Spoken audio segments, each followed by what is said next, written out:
Dans ce nouveau rendez-vous de la métropole, nous allons parler du tramway et de ses extensions. Premier arrêt sur la ligne B. Nous sommes à Cap-Métier. Nous allons découvrir dans un instant un parc relais et son environnement paysager. Ça se passe de l'autre côté, on y va. Anna Cassel, en quoi consiste la remise des travaux de plantation? Qu'est-ce qui s'est passé là tout à l'heure?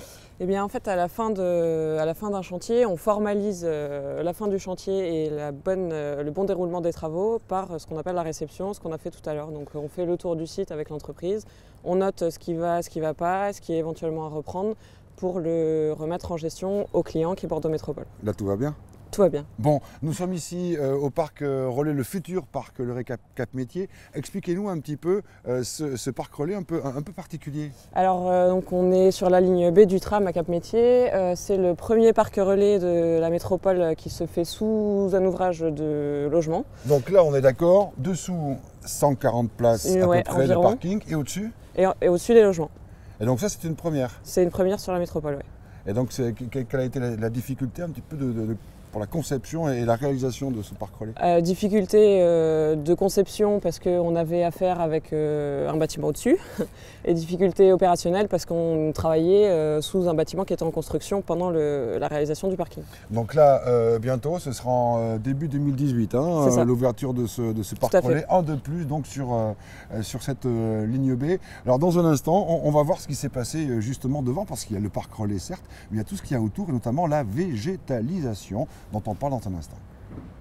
C'est vous, Philippe Aupéry, qui avez donc aménagé cet espace. Expliquez-nous un petit peu quel était votre cahier des charges. Mais là, il y avait donc d'abord une mise en place des terres végétales pour les plantations, avec les fosses de plantation qui sont assez conséquentes pour permettre aux arbres de bien se développer. On a eu aussi tout le mobilier et les protections ganivelles. Pour la petite histoire, il y a à peu près 55 arbres qui ont été plantés, 3500 plantes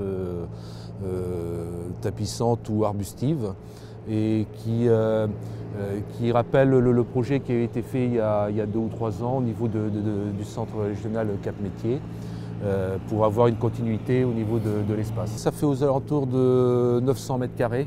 Oui, donc ça permet d'aménager un espace, parce que là pour l'instant, mais bon, ces arbres, ils vont prendre des fleurs, des feuilles, etc.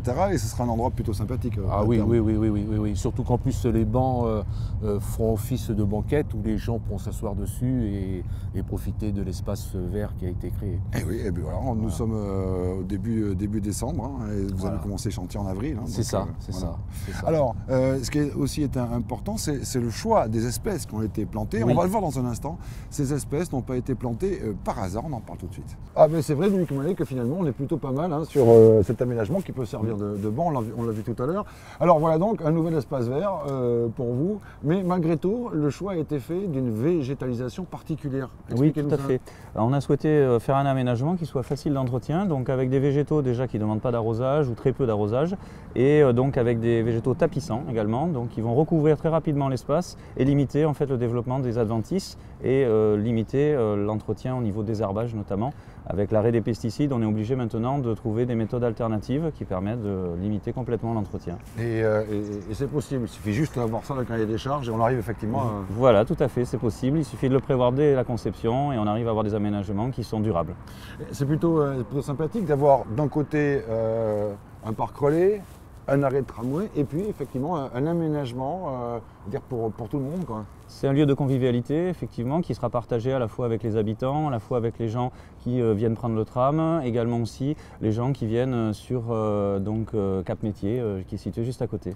Voilà, et ce parc relais, je vous l'ai dit tout à l'heure, va ouvrir début 2018 avec 140 places à peu près ici, au niveau de l'arrêt Cap-Métier sur la ligne B. Nous continuons, notre balade autour du tramway et de ses aménagements. On a vu ici un aménagement paysager, et dans un instant, vous le verrez, il y a un gros chantier qui va bientôt voir le jour. On en parle dans un instant, direction les Innes. Changement radical de décor. Nous sommes sur le tracé de ce qui sera la future ligne D sur un pont, précisément au-dessus de la rocade. Ahmed Dakoun, qu'est-ce qui va se passer ici bientôt ? Alors bientôt, sur cet ouvrage, comme vous l'avez dit, il va y avoir le passage du tramway. Et donc, il va y avoir le changement de destination de cet ouvrage. Avant, c'était les véhicules qui passent et là, ça va être le tram. Donc, c'est des caractéristiques autres que le trafic. Donc, ce qu'on va faire, c'est faire des investigations pour savoir si ce pont est compatible à la nouvelle destination. Donc, on va enlever le revêtement, on va enlever l'étanchéité et on va regarder le tablier s'il est en bon état. Et donc, s'il est en bon état, donc on poserait les rails. Et sinon, on va renforcer l'ouvrage. Donc là, ça commence mi-décembre, hein, tout ça. Voilà, à partir de mi-décembre. Ces travaux, ils sont prévus à partir de 10 jusqu'au 22 décembre. Et ensuite, un passage pour les piétons, hein, bientôt. Alors, cet ouvrage, vu la largeur, on pourra mettre uniquement les 2 voies du tram plus 2 pistes cyclables. Et donc, pour que les piétons continuent à traverser, à enjamber la rocade, on a prévu une passerelle à côté, une passerelle destinée vraiment aux piétons. Allez, encore un aménagement, encore un chantier. Cette fois, il s'est déroulé de nuit. C'était assez impressionnant. C'était sur la ligne C, regardez. Et ce 20 novembre au soir, la manœuvre était fort délicate. Il s'agissait d'installer 6 énormes poutres métalliques au-dessus de la rocade, au niveau de Villeneuve-d'Ornon. Des poutres mesurant chacune 58 mètres de long et pesant 35 tonnes, ce qui donne d'ailleurs un aperçu de la complexité de l'opération. Au final, tout s'est déroulé comme prévu.